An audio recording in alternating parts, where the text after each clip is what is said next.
Hello guys and welcome back. I'm Avinash and you're watching Student Khabri. Now we have received few questions related to MBA and especially when we are going to talk about MBA from abroad.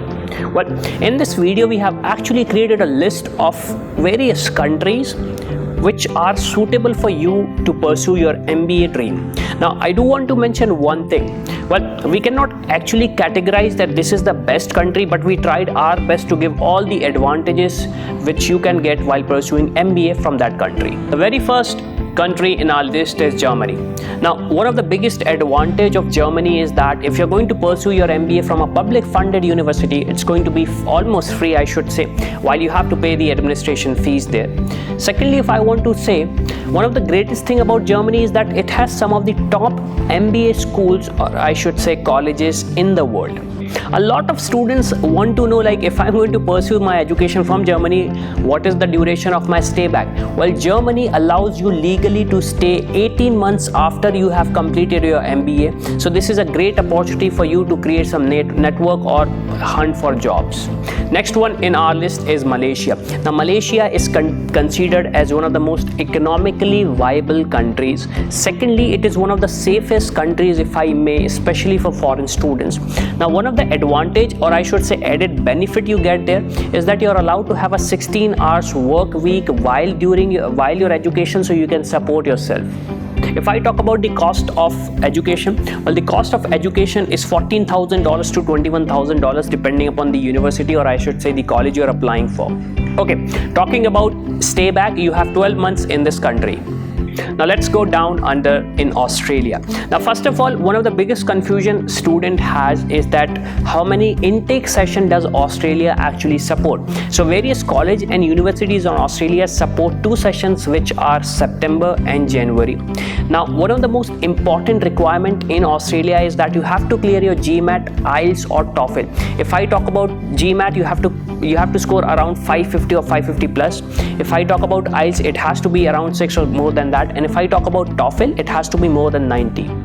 Now let's talk about the education cost. Well, if I talk about the cost of education, it's around $21,000 to $70,000, and if I talk about the average cost of living, it is around $14,000 to $21,000 in Australia.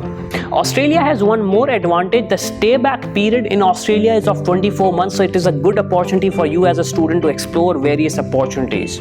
Now, if I talk about Canada, some people may say that Canada is a bit costly, but let me tell you why it will be worth an investment if you're thinking of doing MBA. Well, first of all, it has great industries, so like oil, manufacturing, mining, these are the good industries which are actually booming in Canada. Secondly, Canada has some flexible immigration policy and it also has a great job opportunities. So in case if you're going to invest some money in that country, you're going to get a good return. Cost of education in Canada is around $35,000 to $85,000 depending upon the university you're applying for. And if I talk about cost of living, it is around $15,000 per year. Okay, talking about stay back, Canada provides 36 months of stay back, or I should say 3 years of stay back after you have completed your MBA. When I talk about MBA, you cannot ignore one country, and it is United Kingdom. Reason being, it has great opportunity for students who are thinking of going, or I should say pursuing career in finance or banking, because they are the booming sectors in that particular country. Second advantage of Britain is that it is a service oriented country, so a lot of people get a huge amount of opportunities in service oriented jobs. And finally, if I talk about United Kingdom, has some of the great MBA colleges in the world.